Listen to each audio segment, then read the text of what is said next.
2024-এর প্রথম রবিবার আমরা ঈশ্বরের বাক্য থেকে দেখব যে বিষয়টি আর সেটি হচ্ছে খ্রিস্ট বিশ্বাসীদের জন্য 7টি লক্ষ্য।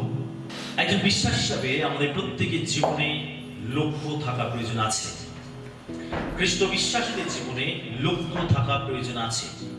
জগতের লোকেরা তারা জাগতিকভাবে বিভিন্ন লক্ষ্য রাখে, অর্থাৎ তারা কোন কোন বিষয়গুলোকে অ্যাচিভ করবে, কোন কোন বিষয়গুলোকে তারা সাকসেসফুল করবে, তারা জাগতিক বিষয় নিয়ে তারা বিভিন্ন লক্ষ্য রাখে। যে আমি এই বছরে আমি আমার চাকরির জীবনে আমি এই পর্যায়ে পৌঁছাবো, আমার ব্যবসার জীবনে আমি এই পর্যায়ে পৌঁছাবো, আমি জাগতিকভাবে এই সম্পত্তিটাকে বৃদ্ধি করব। জগতের লোকেরা তারা বিভিন্নভাবে তারা পরিকল্পনা করে এবং তারা তাদের লক্ষ্যকে স্থির করে। ভালো, প্রত্যেকের জীবনে লক্ষ্য থাকা ভালো, কিন্তু খ্রিস্ট বিশ্বাসীদের জীবনেও কিছু লক্ষ্য থাকবে, খ্রিস্ট বিশ্বাসীদের জীবনেও কিছু দর্শন থাকবে। আজকে আমরা দেখবো যে এরকম খ্রিস্ট বিশ্বাসীদের জীবনে 7টি লক্ষ্য নিয়ে। 1 নম্বর লক্ষ্য, প্রার্থনা এবং দৈনিক ফেলোশিপের প্রতি অঙ্গীকার। আমরা দেখব প্রথম থিসলনিকীয় তার 5:17 পদ। প্রথম থিসলনিকীয় 5 অধ্যায় 17 পদ, অবিরত প্রার্থনা করো।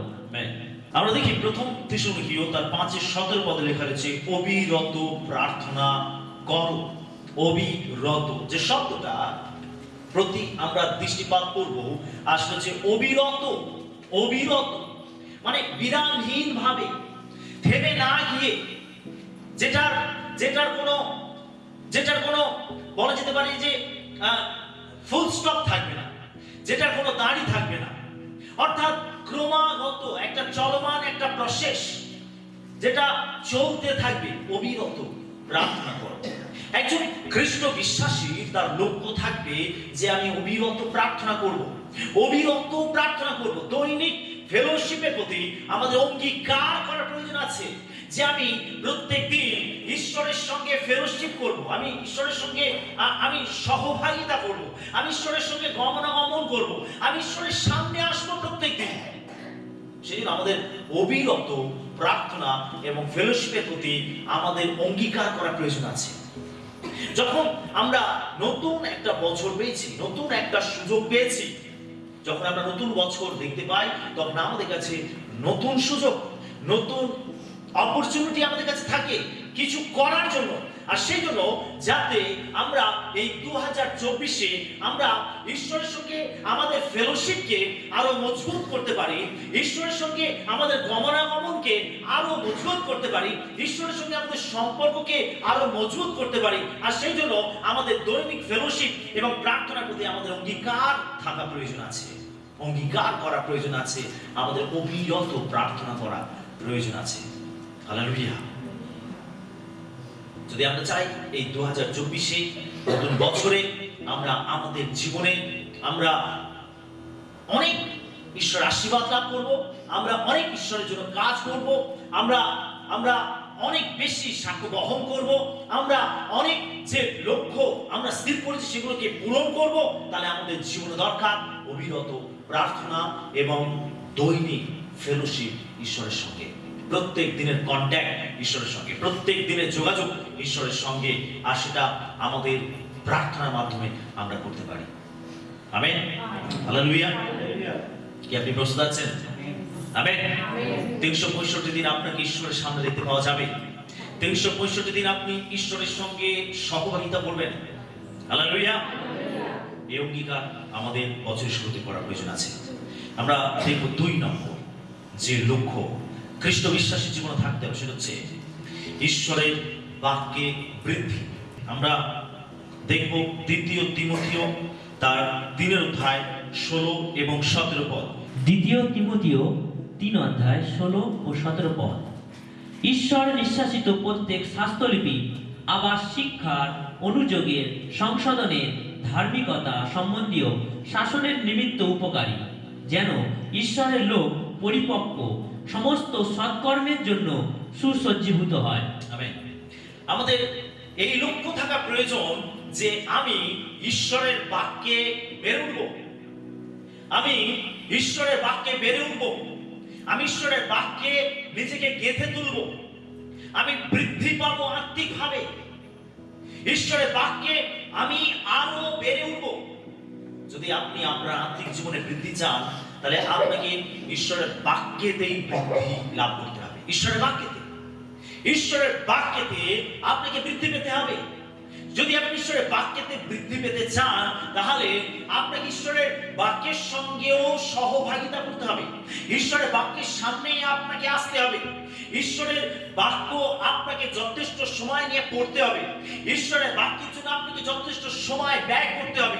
ঈশ্বরের বাক্যের জন্য আপনাকে যথেষ্ট পরিশ্রম করতে হবে। ঈশ্বরের বাক্য যাতে আপনি আপনার জীবনে প্রচুর পরিমাণে গ্রহণ করতে পারেন, সেই জন্য আপনাকে ঈশ্বরের বাক্যের কাছে প্রত্যেক দিন আসতে হবে। যদি আপনি ঈশ্বরের বাক্যের কাছে আসেন, তবে কিন্তু আপনি ঈশ্বরের বাক্যেতে বৃদ্ধি পাবেন। আমেন। যদি আপনি কখনো সখনো ঈশ্বরের বাক্যের কাছে আসেন, কখনো সখনো ঈশ্বরের বাক্যের সঙ্গে সহযোগিতা করেন, ঈশ্বরের বাক্যেতে সময় দেন, যদি কখনো সখনো এটা করেন, আপনার বৃদ্ধি সেইভাবে হবে না। কিন্তু যদি আপনি দৈনিক ভাবে আপনি ঈশ্বরের বাক্যের কাছে আসেন, প্রত্যেক দিন আপনি ঈশ্বরের বাক্য পাঠ করেন, ধ্যান করেন, সময় দেন, পরিশ্রম করেন, আপনি দেখবেন যে 2024-এর শেষে, বছরের শেষে আপনার আত্মিক বৃদ্ধি কতটা হয়েছে। আমেন। আপনি আপনার নিজের জীবনে এটা দেখতে পাবেন। আপনার কাছে অনেক আত্মিক বিষয়গুলো প্রকাশিত হবে, আপনার কাছে অনেক আত্মিক নিপুণ বিষয়গুলো প্রকাশিত হবে। দেখুন, যখন যিশু তিনি প্রচার করতেন, কোন দৃষ্টান্ত দিতেন, তখন সেখানে সাধারণ মানুষ থাকতো এবং যিশু শিষ্যরাও থাকতো। যখন শিশুরা বুঝতে পারতো না, বিরলে গিয়ে অর্থাৎ নির্জন জায়গাতে গিয়ে তারা যখন যিশুর সঙ্গে একাকী থাকতো, সাধারণ মানুষ থাকতো না, তখন তারা যিশুকে জিজ্ঞাসা করতেন যে, প্রভু, এই দৃষ্টান্তের মানে কি? আর যিশু তাদেরকে বুঝিয়ে দিতেন। তিনি বলতেন যে দৃষ্টান্ত বলা হয়েছে লোকেদের কাছে দৃষ্টান্ত স্বরূপ, কিন্তু তোমাদের কাছে সর্বকাছে নিগূঢ় তত্ত্ব প্রকাশিত হয়েছে। আপনি যখন ঈশ্বরের বাক্যের কাছে আপনি দৈনিক ভাবে আসবেন, প্রত্যেক দিন আসবেন, তখন দেখবেন আপনি নতুন দৃষ্টিভঙ্গি পাচ্ছেন, আপনি ঈশ্বরের বাক্যকে বুঝতে পাচ্ছেন, ঈশ্বর আপনাকে তার বাক্যকে বোঝার ক্ষমতা দিচ্ছেন। আপনি সেই বাক্য, যে বাক্য ঈশ্বর নিঃশ্বাসিত, এখানে লেখা রয়েছে প্রত্যেক শাস্ত্রলিপি ঈশ্বর নিঃশ্বাসিত। এই বাইবেলে, অর্থাৎ এই পবিত্র বাইবেলে প্রত্যেকটা শব্দ হচ্ছে ঈশ্বর নিঃশ্বাসিত। ঈশ্বরের নিঃশ্বাস প্রশ্বাস হয়েছে প্রত্যেকটা শব্দের মধ্যে। আর সেই জন্য এই বাক্যের কাছে আমরা যখন আসি, এই জীবন্ত বাক্য যখন আমরা পাঠ করি, ধ্যান করি, আমরা সময় কাটাই ঈশ্বরের বাক্যের সঙ্গে, তখন এই বাক্য আমাদের জীবনে প্রবেশ করে, আমাদের হৃদয়ে প্রবেশ করে। এই বাক্য আমাদের জীবনকে সংশোধন করে, এই বাক্য আমাদেরকে চেতনা দেয়, এই বাক্য আমাদেরকে শাসন করে, এই বাক্য আমাদেরকে পরিপক্ক করে। হালেলুয়া। যেন আপনি পরিপক্ক হতে পারেন। পরিপক্ক কথার অর্থ হচ্ছে যাতে আপনি একজন পূর্ণ বিশ্বাসী হতে পারেন, একজন খাঁটি বিশ্বাসী হতে পারেন, যে কখনো টলবে না, যে কখনো সরে যাবে না, যে কখনো ভ্রান্ত হবে না। এটা হচ্ছে পরিপক্ক বিশ্বাসের চিহ্ন। আর এই পরিপক্কতা তখনই হবে যখন আপনি ঈশ্বরের বাক্যের সঙ্গে সময় কাটাবেন। আমেন। দেখবেন সেই ব্যক্তিরা ভ্রান্ত হয়ে যায়, সেই বিশ্বাসীরা তারা ভেঙে পড়ে, যারা বাক্যেতে গেঁথে ওঠে না, যারা বাক্যেতে বেড়ে ওঠে না, যারা বাক্যেতে বৃদ্ধি পায় না, যারা বাক্যের সঙ্গে সময় কাটায় না। দেখবেন তারা তাদের জীবনে একটু বাধা বিঘ্ন সমস্যা আসলে, তাড়না আসলে, দুঃখ কষ্ট আসলে তারা ভেঙে পড়ে, হতাশ হয়ে যায়, তারা হারিয়ে যায়। কিন্তু একজন পরিপক্ক বিশ্বাসী, সে কিন্তু কখনো ভেঙে যাবে না, কখনো হেরে যাবে না, কখনো পড়ে যাবে না, কখনো সরে যাবে না। হ্যাঁ, তার জীবনে আক্রমণ আসবে, বাধা আসবে, বিঘ্ন আসবে, তাড়না আসবে, কিন্তু সবকিছুর সঙ্গে সে ফাইট করবে, লড়াই করবে, কারণ তার আত্মিক বৃদ্ধি রয়েছে। সে ঈশ্বরের বাক্যকে জানে, সে ভ্রান্ত হবে না, ভুল পথে চলে যাবে না, সে ঈশ্বরের বাক্যের উপরই দাঁড়িয়ে থাকবে, কেননা সে বাক্যেতে বেড়ে উঠেছে। আমেন। হালেলুয়া। ঈশ্বরের বাক্যেতে আমাদের বৃদ্ধি পেতে হবে। ঈশ্বর চান না যে আমরা আমাদের আত্মিক জীবনে একই পর্যায়ে থেকে যাই। ঈশ্বর চান যেন আমাদের আত্মিক জীবন বৃদ্ধি পায়। Hallelujah, hallelujah. আপনি যখন ঈশ্বরের বাক্যেতে বেড়ে উঠবেন, আপনার আত্মিক জীবনে ফল দেখতে পাওয়া যাবে। আপনার আত্মিক জীবনে ফল দেখতে পাওয়া যাবে। আপনার আত্মিক জীবনে ফল দেখতে পাওয়া যাবে। আত্মিক ফল দেখতে পাওয়া যাবে আপনার জীবনে। আত্মিক বিষয়গুলো দেখতে পাওয়া যাবে আপনার জীবনে। আপনার জীবন রূপান্তরিত হতে দেখতে পাওয়া যাবে। আপনার জীবন অনেক বেশি পরিবর্তন হতে দেখতে পাওয়া যাবে। আপনি যত বেশি ঈশ্বরের বাক্যের সঙ্গে সময় কাটাবেন, আপনার স্বভাব, আপনার কথাবার্তা, আপনার চলাফেরা, আপনার আচার ব্যবহার পরিবর্তন হবে। যত বেশি আপনি ঈশ্বরের বাক্যের সঙ্গে সময় কাটাবেন, আপনি যখন ঈশ্বরের বাক্যেতে বৃদ্ধি পাবেন, এটা হচ্ছে চিহ্ন যে আপনার আচার ব্যবহার পরিবর্তন হয়েছে।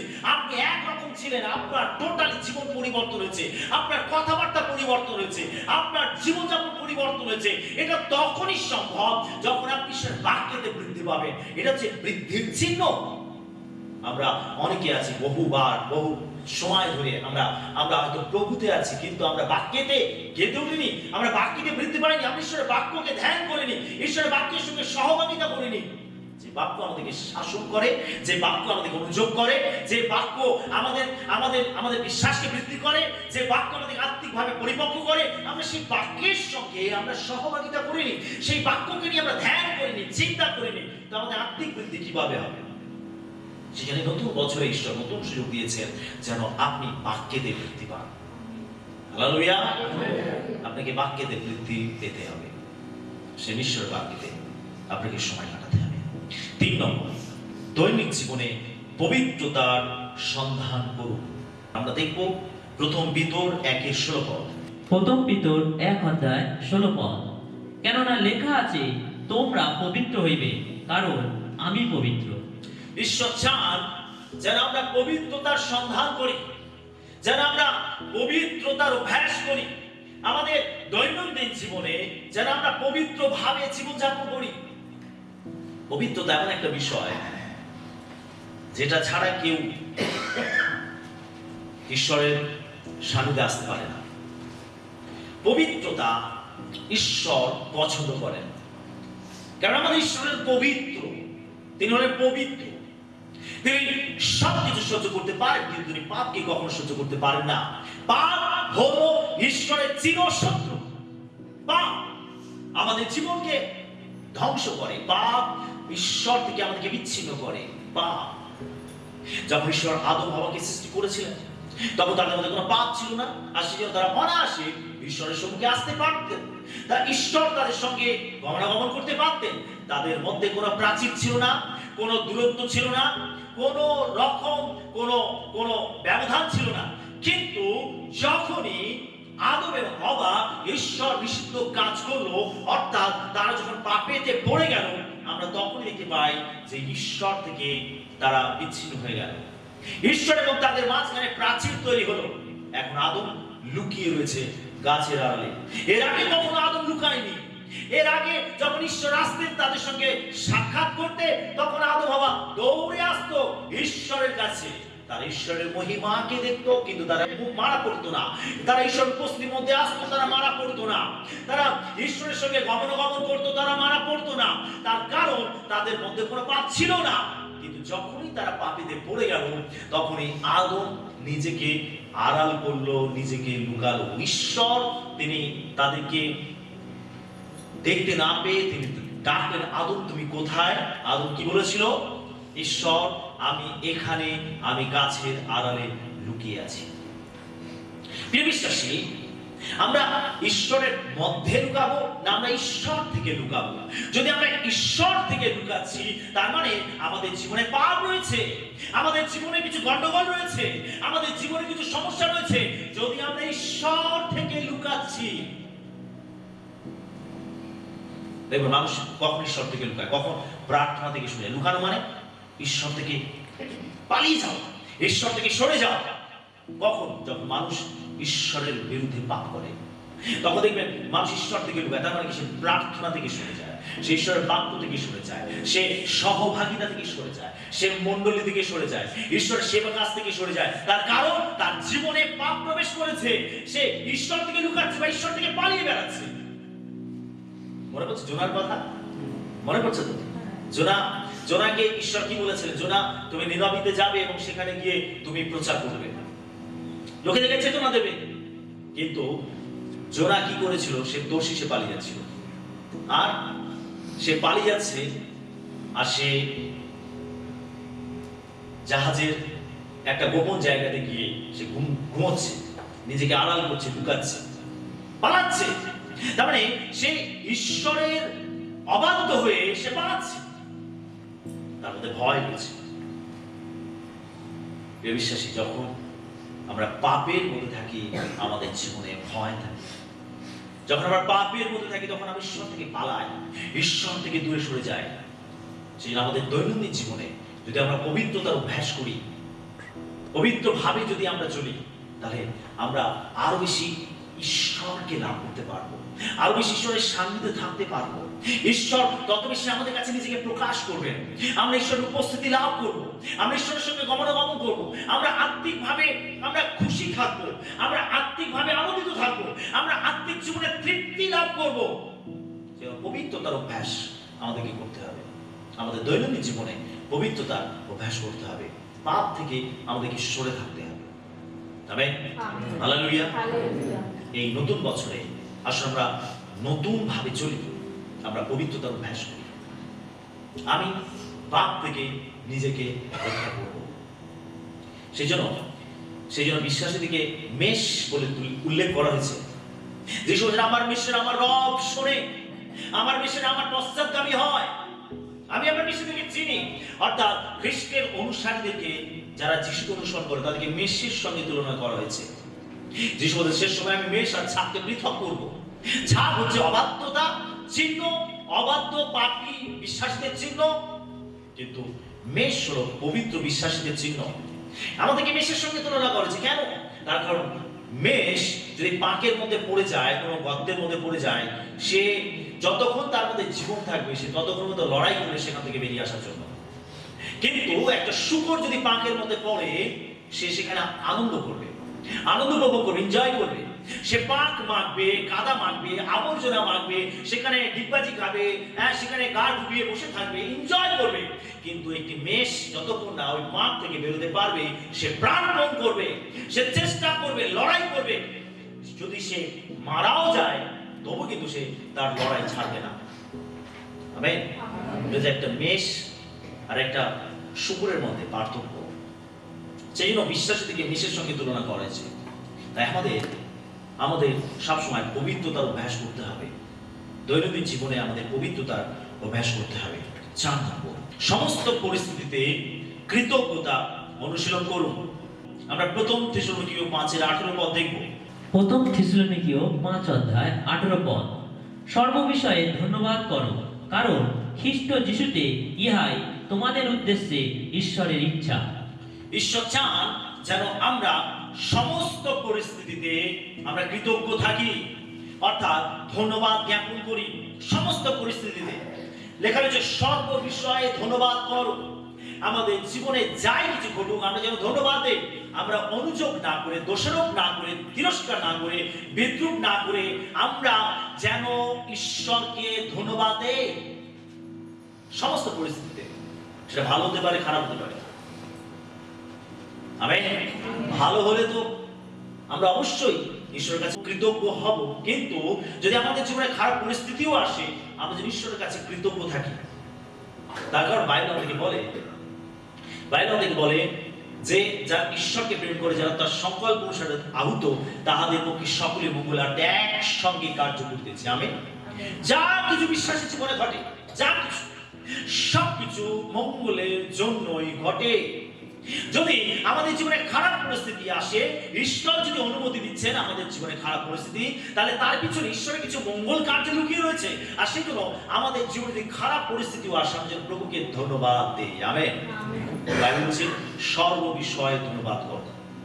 সেজন্য এই নতুন বছরে আমরা আমাদের জীবনে যা কিছু ঘটবে, আমরা জানি না সারা বছর কি অপেক্ষা করছে, সবে তো শুরু, বছরের সবে তো শুরু।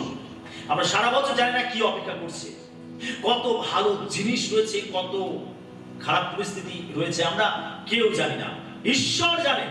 আমেন। ঈশ্বর আমাদের ভবিষ্যৎ জানেন, আমরা আমাদের ভবিষ্যৎ জানি না।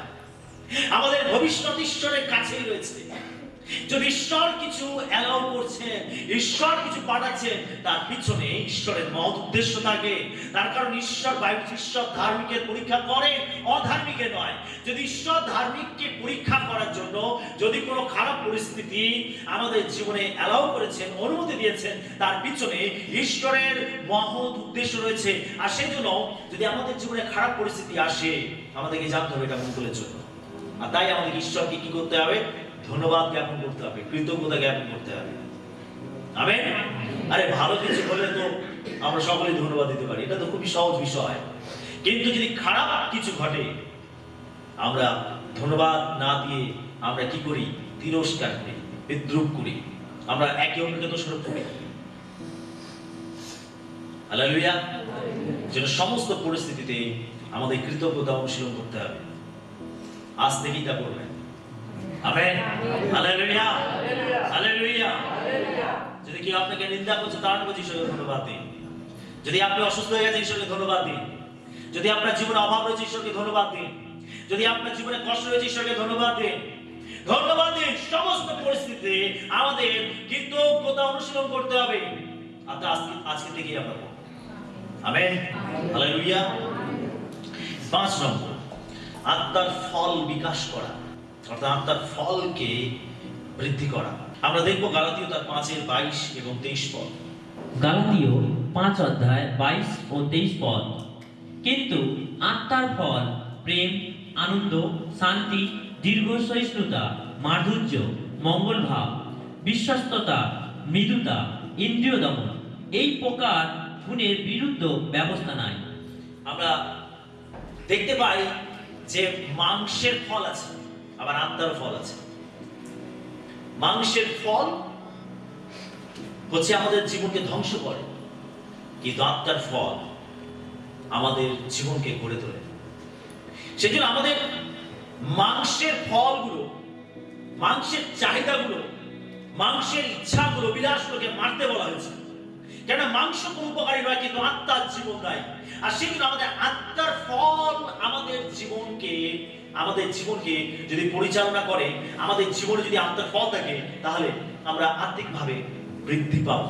আর তাই এই নতুন বছরে আমরা আমাদের আত্মিক ফলের বিকাশ করব। আমাদের দেখতে হবে যে এখানে যে 9টি ফলের কথা লেখা রয়েছে, আত্মার যে 9টি ফলের কথা লেখা রয়েছে, আমাদের যাচাই করে দেখতে হবে যে এই 9টি ফল আমার জীবনে আছে কিনা। আমেন। শুনছি সকলে? হালেলুয়া। এই 9টি ফলের মধ্যে কোন ফলটা আমার জীবনে নেই?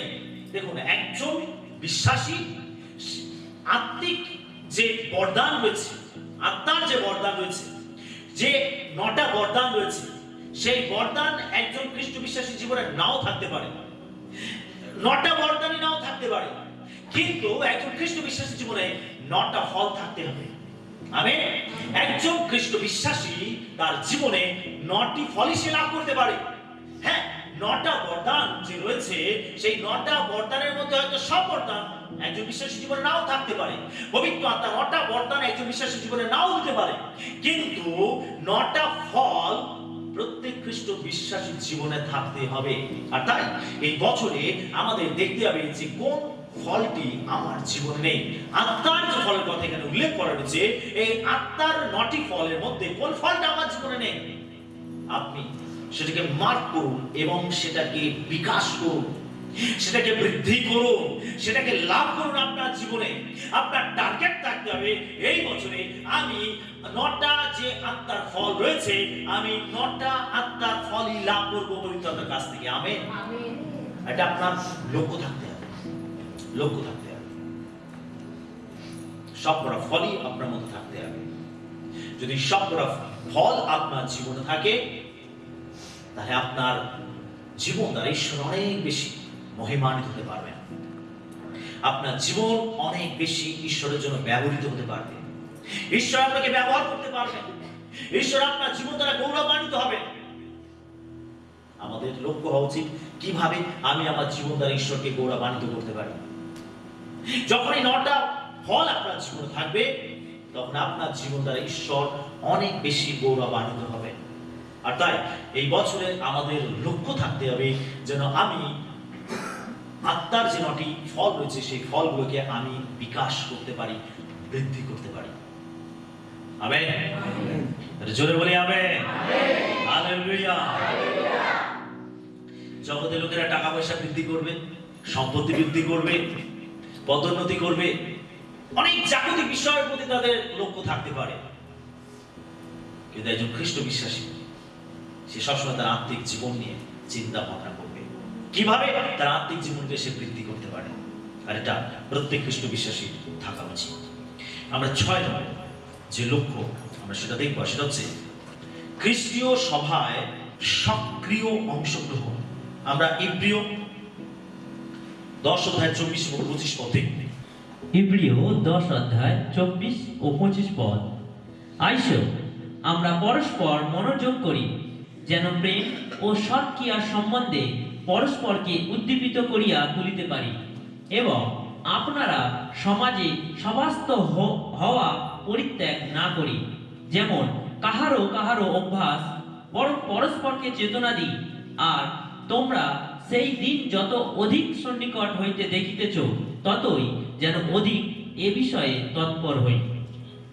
এখানে আমরা 25 পদে দেখি লেখা রয়েছে, আপনারা সমাজে সভাস্থ হওয়া পরিত্যাগ না করি। আপনারা সমাজে সভাস্থ হওয়া পরিত্যাগ না করি, যেমন কারো কারো অভ্যাস। এবং শেষে লাইনে লেখা রয়েছে, তোমরা যতই তার আগমন সন্নিকট দেখবে, ততই অধিক এ বিষয়ে তৎপর হই। অর্থাৎ আত্মিক যে সহভাগিতা, আত্মিক যে সভা, যেন সেই সভাতে আমাদেরকে দেখতে পাওয়া যায়। প্রত্যেকটা খ্রিস্ট বিশ্বাসী যেন সমস্ত খ্রিস্টীয় সভাতে অংশগ্রহণ করে। আপনি দেখবেন সেই বিশ্বাসী, যে বিশ্বাসী প্রত্যেকটা খ্রিস্টীয় সভাতে অংশগ্রহণ করে, প্রত্যেক রবিবার উপাসনায় আসে, প্রত্যেক উপাসনায় যোগদান করে, প্রত্যেকটা প্রভুর ভোজে অংশগ্রহণ করে, প্রত্যেকটা উপবাসে অংশগ্রহণ করে। যখনই কোনো খ্রিস্টীয় অনুষ্ঠান করা হয়, খ্রিস্টীয় সভার আয়োজন করা হয়, যখনই একজন খ্রিস্ট বিশ্বাসী প্রত্যেকটা সভাতে অংশগ্রহণ করে, তার আত্মিক জীবন, তার আত্মিক লেভেল অনেক উন্নত মানের হয়। আমিন।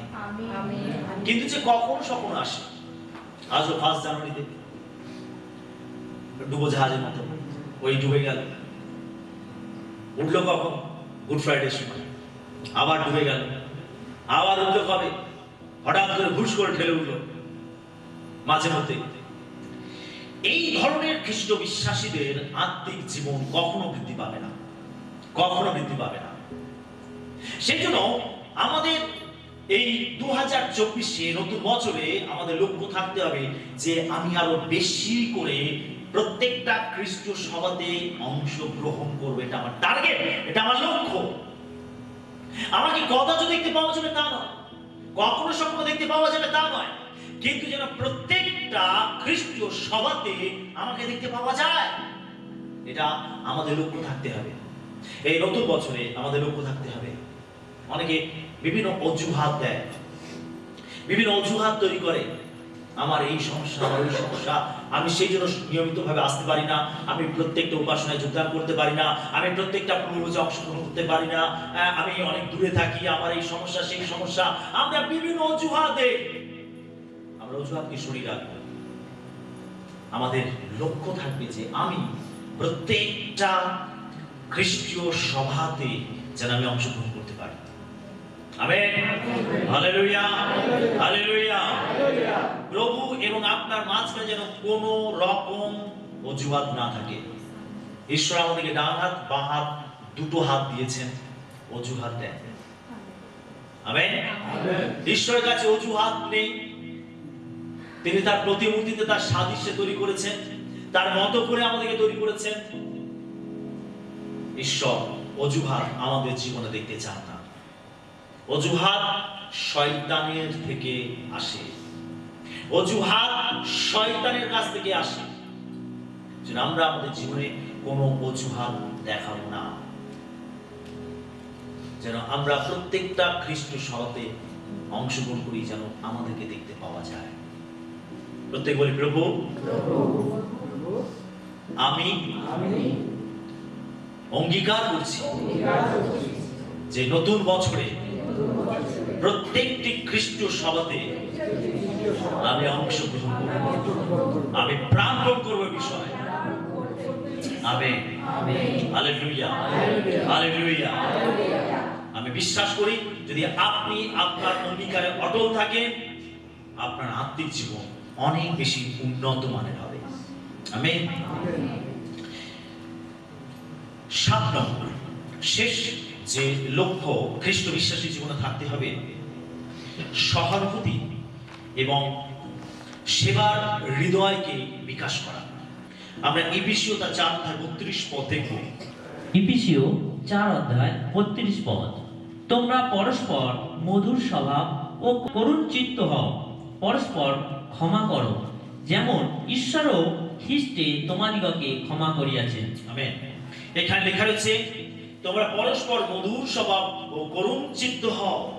আমাদের আমাদের যে 7 নম্বর লক্ষ্য থাকতে হবে সেটা হচ্ছে সহানুভূতি এবং সেবার হৃদয় তৈরি করা।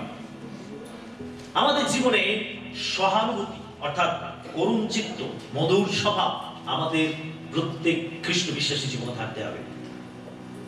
প্রত্যেক খ্রিস্ট বিশ্বাসী জীবনে সেবা করার মনোভাব থাকতে হবে। সেবা করার মনোভাব। যিশু তিনি সেবা পেতে নন, সেবা করতে এসেছেন। তার অনুসারীরাও সেইভাবে জীবনযাপন করবে, তারাও সেবা করবে। আমাদের সেবা করার মনোভাব থাকতে হবে। Hallelujah, hallelujah. আমাদের সেবা করার মনোভাব থাকতে হবে। আমাদের সেবা করার মনোভাব থাকতে হবে। আমাদের সহানুভূতিশীল হতে হবে, একে অন্যের প্রতি সহানুভূতিশীল হতে হবে, একে অন্যের প্রতি করুণ চিত্ত হতে হবে, একে অন্যের প্রতি আমাদের দয়ালু হতে হবে, একে অন্যকে ক্ষমা করতে হবে। আমরা অনেক সময় একে অন্যকে ক্ষমা করতে পারি না। যদিও সহবিশ্বাসী কোনো ভুল করেছে, অন্যায় করেছে, আমরা ক্ষমা করতে পারি না। আমরা রাগকে ধরে রাখি, ক্রোধকে ধরে রাখি, আমরা দূরত্ব তৈরি করি, আমরা ঘৃণা করতে আরম্ভ করি, আমরা যোগাযোগ বন্ধ করি, সহভাগিতা করা বন্ধ করি। একজন খ্রিস্ট বিশ্বাসী কখনো এটা করবে না। একজন খ্রিস্ট বিশ্বাসী সে মধুর স্বভাব, করুণ চিত্ত হবে। সে ক্ষমা করবে, একে অন্যকে ক্ষমা করবে এবং সে সেবা করার মনোভাব তৈরি করবে। কিভাবে আমি অন্যকে সেবা করতে পারি? হালেলুয়া। আমাদের সেবা করার মনোভাব তৈরি করতে হবে। কিভাবে আমি সেবা করতে পারি? বিশ্বাসী যদি এই মনোভাব সকল খ্রিস্ট বিশ্বাসীর মধ্যে থাকে, তাহলে দেখব যে মণ্ডলীর মধ্যে কোনো দলাদলি থাকবে না, বিশ্বাসের মধ্যে কোনো দূরত্ব থাকবে না, বরং সেখানে স্বর্গরাজ্য বিরাজ করবে। আমেন। স্বর্গের শান্তি বিরাজ করবে, ঈশ্বরের উপস্থিতি বিরাজ করবে। বিশ্বাসীরা আনন্দিত হবে, তৃপ্ত হবে, সহভাগিতা করে, ফেলোশিপ করে। কিন্তু যেখানে দলাদলি থাকে, বিবাদ থাকে, যেখানে প্রতিযোগিতা থাকে, সেখানে কখনো ঈশ্বরের উপস্থিতি থাকে না, প্রকৃত শান্তি থাকে না, স্বর্গরাজ্য সেখানে থাকে না।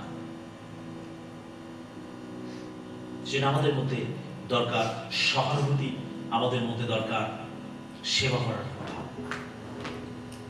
এই 7টি লক্ষ্য প্রত্যেক খ্রিস্ট বিশ্বাসী জীবনে থাকা প্রয়োজন আছে। কি কি? 1 নম্বর প্রার্থনা এবং দৈনিক ফেলোশিপের প্রতি অঙ্গীকার। 2 ঈশ্বরের বাক্যে বৃদ্ধি। 3 দৈনন্দিন জীবনে পবিত্রতার সন্ধান করা। 4 সমস্ত পরিস্থিতিতে কৃতজ্ঞতার অনুশীলন করা। 5 আত্মার ফল বিকাশ করা। 6 খ্রিস্টীয় সভায় অংশগ্রহণ করা এবং 7 সহানুভূতি এবং সেবার হৃদয় তৈরি করা। হালেলুয়া। আসুন আমরা এই 7টি লক্ষ্য আমরা বছরের শুরুতে রাখি। যেন বছরের শেষে আমরা আমাদের জীবনে আমরা দেখতে পাই যে আমরা যে লক্ষ্যগুলো স্থির করেছি আমরা সেগুলোকে অ্যাচিভ করেছি। Amen, hallelujah. ঈশ্বর তার বাক্যে আমাদের সবাইকে আশীর্বাদ করুন।